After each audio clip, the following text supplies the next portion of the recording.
নমস্কার। রাত গভীর হয়েছে, চারপাশের কোলাহল থেমে গেছে। এই নিস্তব্ধতার সুযোগেই জেগে ওঠে কিছু অজানা অধ্যায়, কিছু চাপা পড়ে থাকা ইতিহাস। আমি বিশাল, আপনি শুনছেন রাতের রহস্য। আজ আমি আপনাদের নিয়ে চলেছি ইতালির ভেনিসের এক দ্বীপে, এমন এক জায়গা যেখানে জৌলুস বা পর্যটকদের ভিড় নেই, আছে শুধু জমাট বাঁধা অন্ধকার আর নীরব কান্না। এমন এক জায়গা যেখানে মানুষের যাওয়া নিষিদ্ধ, যেখানে মানুষ নয় কঙ্কালী সংখ্যায় বেশি, যার বাতাস ভারী হয়ে আছে লক্ষ লক্ষ মানুষের দীর্ঘশ্বাসে। নাম প্রোভেগলিয়া আইল্যান্ড। ইতিহাস, মৃত্যু আর কিংবদন্তির এক অদ্ভুত মিশ্রণ। তবে আজ আমরা শুনব এক জেলের গল্প, ম্যাথিউ, যার গল্প বলা হয় একমাত্র জীবিত ফিরে আসা ব্যক্তি এই অভিশপ্ত দ্বীপ থেকে। ম্যাথিউ ছিল ভেনিসেরই এক তরুণ জেলে। রক্তে তার সমুদ্রের টান আর চোখে অনেক স্বপ্ন। সদ্য কাজ শুরু করেছে, আগ্রহে টকবক করছে। তার বাবাও জেলে ছিলেন, কিন্তু এক সামুদ্রিক ঝড়ে আর ফিরে আসেননি। তাই ম্যাথিউর উপর ছিল তার মা আর ছোট বোনের দায়িত্ব। সিনিয়র জেলেরা তাকে বারবার সাবধান করেছিল প্রোভেগলিয়ার দিকে যেন না যায়। তারা বলতো ওই দ্বীপটা ঈশ্বরের তৈরি নয়, ওটা শয়তানের খেলার মাঠ, জীবন্ত কেউ ওখান থেকে ফেরে না। কিন্তু ম্যাথিউর মাথায় ছিল শুধু একটাই চিন্তা, বেশি মাছ ধরতে হবে, নিজেকে প্রমাণ করতে হবে, পরিবারের মুখে হাসি ফোটাতে হবে। সেই যৌবনের জেদ আর পরিস্থিতির চাপে সে একদিন ভোর রাতে একাই রওনা দিল। ভুল করে সেই দ্বীপটার আশেপাশে পৌঁছে যায়নি, বরং জেনে বুঝেই গিয়েছিল। কারণ সে শুনেছিল ওই দ্বীপের কাছাকাছি মাছের ঝাঁক বেশি পাওয়া যায়, কারণ অন্য জেলেরা ভয়ে ওদিকে যায় না। কিন্তু প্রকৃতি যেন তার এই স্পর্ধাকে মেনে নিতে পারেনি। হঠাৎ করেই আকাশটা একটা কালো চাদরে ঢেকে গেল। শান্ত সমুদ্র হিংস্র হয়ে উঠল। দানবীয় ঢেউগুলো তার ছোট নৌকাটাকে খেলনার মতো দোলাতে লাগল। আর তারপরই এক বিশাল সামুদ্রিক ঝড়। নৌকার পাল ছিঁড়ে গেল, কাঠ ভাঙার আর্তনাদ উঠল। একটা বিশাল ঢেউয়ের আঘাতে ম্যাথিউ ছিটকে পড়ল অথই জলে। জ্ঞান হারানোর আগে তার শেষ স্মৃতি ছিল বরফ শীতল জলের স্পর্শ আর ফুসফুসে জমে ওঠা নোনা জল। যখন জ্ঞান ফিরল, সে নিজেকে আবিষ্কার করল এক ভেজা কালো বালির তীরে। চারপাশে শুধু জাহাজের ভাঙা কাঠের টুকরো আর ধ্বংসস্তূপ। বাতাসে একটা অদ্ভুত গন্ধ, পচা মাটি, নোনা চল আর পুরনো মৃত্যুর এক গা গোলায় ওঠা মিশ্রণ। সামনে সীমাহীন সমুদ্র গর্জন করছে, আর পিছনে ঘন জঙ্গলে ঢাকা এক রহস্যময় দ্বীপ। সে একা, সম্পূর্ণ একা। ঠিক তখনই সেই নির্জনতার বুক চিরে সে শুনতে পেল এক ঘণ্টার আওয়াজ, ঢং ঢং ঢং। এতক্ষণে খেয়াল করল দ্বীপটা অদ্ভুত রকমের শান্ত। পাখির ডাক নেই, পোকামাকড়ের শব্দ নেই, শুধু ওই ঘণ্টার প্রতিধ্বনি। নির্জন দ্বীপে ঘণ্টা। কৌতূহল আর সামান্য আশার আলো নিয়ে সে আওয়াজ অনুসরণ করে এগোতে লাগল। জঙ্গলটা ছিল অস্বাভাবিক ঘন। গাছের ডালপালাগুলো এমনভাবে একে অপরের সাথে জড়িয়ে আছে যেন তারা কিছু একটা লুকিয়ে রাখতে চাইছে। ভাঙা দেওয়াল আর পুরনো বাড়ির ধ্বংসাবশেষ পেরিয়ে সে পৌঁছালো একটা খোলা জায়গায়। দেখল একটা পুরনো, প্রায় ভেঙে পড়া বেল টাওয়ারের নিচে বসে আছেন এক বৃদ্ধ। পরনে ধবধবে সাদা ডাক্তারদের কোট। কোটটা পরিষ্কার হলেও কেমন যেন বিবর্ণ। বৃদ্ধের মুখে একটা শান্ত শীতল ভাব। সেই বৃদ্ধ তাকে দেখে মৃদু হেসে বললেন, এখানে কেউ আসে না, কিন্তু যখন কেউ আসে আমি তার সেবা করি। আমি একজন ডাক্তার। ম্যাথিউর হাতে ঝড়ের সময় একটা গভীর ক্ষত তৈরি হয়েছিল। বৃদ্ধ তাকে চিকিৎসার প্রস্তাব দিলেন। এই জনমানবহীন দ্বীপে একজন ডাক্তারের উপস্থিতি অদ্ভুত লাগলেও ম্যাথিউ তখন সাহায্যের জন্য মরিয়া। তাকে নিয়ে যাওয়া হলো এক হাসপাতালের মতো দেখতে বাড়ির ভেতরে। বাইরের ধ্বংসাবশেষ দেখে কেউ ভাবতে পারবে না ভেতরে এইভাবে কিছু চলতে পারে।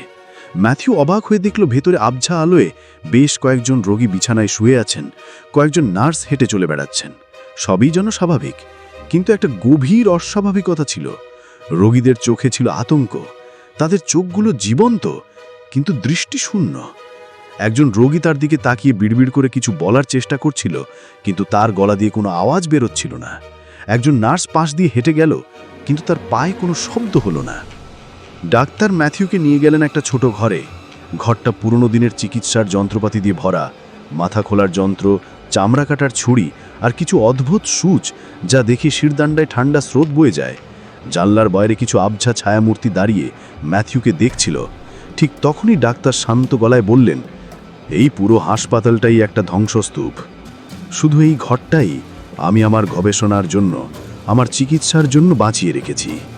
আর বলেই ম্যাথিউর চোখের দিকে সরাসরি তাকিয়ে বলেন, আসলে তো আমি প্রায় 100 বছর আগেই মারা গেছি। কথাটা শোনার সঙ্গে সঙ্গে ম্যাথিউর চারপাশের পৃথিবীটা যেন বদলে গেল। ঘরের দেওয়াল থেকে প্লাস্টার খসে পড়তে লাগলো, ছাদ থেকে ধুলো আর মাকড়সার জাল ঝুলতে শুরু করলো। সুন্দর পরিষ্কার ঘরটা মুহূর্তে এক স্যাঁতস্যাঁতে ভাঙ্গাচোরা ঘরে পরিণত হলো। ম্যাথিউ আতঙ্কে চিৎকার করে ঘর থেকে বেরিয়ে আসে, দেখে পুরো হাসপাতালটাই ধ্বংস হয়ে আছে। কেউ নেই, রোগী নেই, নার্স নেই, শুধু ভাঙা খাট আর ধুলোমাখা কঙ্কাল ইতস্তত পড়ে আছে। ডাক্তারও নেই।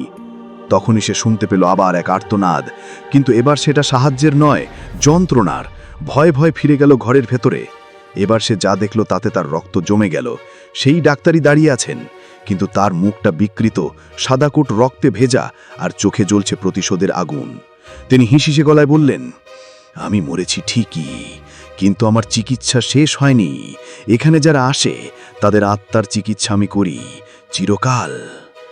ম্যাথিউ বুঝে যায় সে জীবিত মানুষের মাঝে নয়, মৃত আত্মার মাঝে আটকা পড়েছে।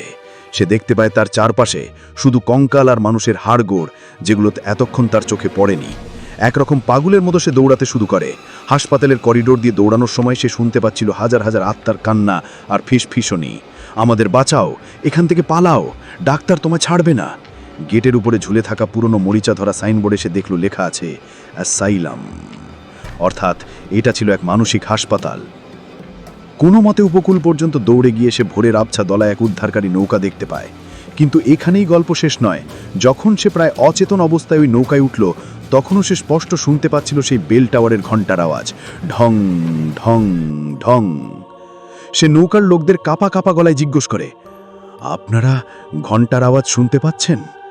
নৌকার সবচেয়ে বয়স্ক লোকটি তার দিকে অদ্ভুত দৃষ্টিতে তাকিয়ে বলল, কি বলছো খোকা? ওই টাওয়ারে তো কোনো ঘণ্টা নেই। দ্বিতীয় বিশ্বযুদ্ধের সময় বোমা পড়ে ওটা ভেঙে গিয়েছিল। বহু বছর ধরে ওটা নীরব। এই দ্বীপে কেউ ফেরে না, তাদের কথায় সেটা স্পষ্ট। পরে ধীরে ধীরে জানা যায় দ্বীপের ভয়াবহ ইতিহাস।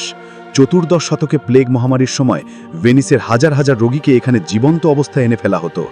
তাদের মৃতদেহ এখানেই পুড়িয়ে দেওয়া হতো। যখন জায়গা কম পড়ত, তখন মৃতদেহের ওপরই নতুন মৃত রোগীদের ছুঁড়ে ফেলা হতো। সেই থেকে এর নাম হয় মৃত্যুর দ্বীপ। আরও পরে 20 শতকে এখানে তৈরি হয় সেই মানসিক হাসপাতাল। সেই হাসপাতালের এক ডাক্তারকে নিয়ে কিংবদন্তি প্রচলিত আছে যে তিনি মানসিক রোগীদের ওপর ভয়ঙ্কর সব পরীক্ষা নিরীক্ষা করতেন। তিনি বিশ্বাস করতেন লোবোটমি, অর্থাৎ খুলি ফুটো করে মস্তিষ্কের অংশ বাদ দিলেই সব মানসিক রোগ সেরে যায়। তার সেই পৈশাচিক অত্যাচারে বহু রোগী মারা যায়। শেষমেশ বলা হয় অন্য রোগীরা একত্রিত হয়ে তাকে ধরে ফেলে আর সেই বেল টাওয়ার থেকে নিজে ফেলে দিয়ে হত্যা করে।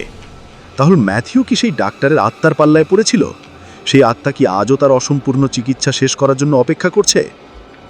আরেকটি চমৎকার ঘটনা উদ্ধারকারীদের মুখে শোনা যায়, শুধু ম্যাথিউ নয়, এর আগেও নাকি 2-1 ভুল করে দ্বীপে গিয়ে একই অভিজ্ঞতা লাভ করেছে। তারা সবাই এক ডাক্তারের কথা বলে যে তাদের চিকিৎসা করতে চায়, কিন্তু সত্যিটা হলো ওই দ্বীপে কেউ নেই। তবে ম্যাথিউ কেন ফিরে এলো? অন্যরা যেখানে হারিয়ে গেছে সেখানে সে কিভাবে বাঁচল? সে কি কোনো বার্তা দিতে এসেছিল, নাকি ওই ডাক্তার তাকে ইচ্ছে করেই ফিরে দিয়েছিল যাতে সে সবার মাঝে এই গল্প বলে দ্বীপের আতঙ্ককে জিয়ে রাখতে পারে? লোকে বলে ম্যাথিউ এর পর আর কোনোদিন সমুদ্রে যায়নি। বাকি জীবনটা সে কাটিয়েছিল ঘরের ভেতরে, জানলা বন্ধ করে। কারণ সে বলতো রাতের বেলা সে নাকি এখনও সেই বেলের আওয়াজ শুনতে পায়। ইতালি সরকারও আজ প্রোভেগলিয়া দ্বীপে সাধারণ মানুষের প্রবেশ নিষিদ্ধ করে রেখেছে, কারণ অতীত নয়, প্যারানর্মাল ইনভেস্টিগেটরদের রিপোর্টেও অদ্ভুত সব ঘটনার কথা বলা হয়েছে। কেউ বলে তারা ছায়া দেখেছে, কেউ বলে শিশুর কান্নার আওয়াজ শুনেছে, কেউ বলে অদৃশ্য কেউ তাদের গায়ে হাত দিয়ে ধাক্কা দিয়েছে। আর শেষ প্রশ্নটা থেকে যায়, কিছু জায়গা কি সত্যিই তার ভয়ঙ্কর অতীতকে, সেই যন্ত্রণা আর আর্তনাদকে শতাব্দীর পর শতাব্দী ধরে ধরে রাখতে পারে? ম্যাথিউর গল্প তো একটা উদাহরণ, কিন্তু এমন হয়তো আরও অনেকে গেছেন যারা আর ফিরে আসেননি। তাই বলা হয় প্রোভেগলিয়া সেই জায়গা যেখানে একবার গেলে ফেরাটা কেবলই ভাগ্যের ব্যাপার। সত্যি কি এটা একটা ভূতের দ্বীপ, নাকি একটা ভয়ঙ্কর ইতিহাসের প্রতিধ্বনি যা আজও যার বাতাসে ভেসে বেড়ায়? আপনি কি সাহস করবেন সেখানে যেতে? আমি বিশাল আপনাদের এই গল্প শুনিয়ে আজকের মতো বিদায় নিচ্ছি। ভালো থাকবেন।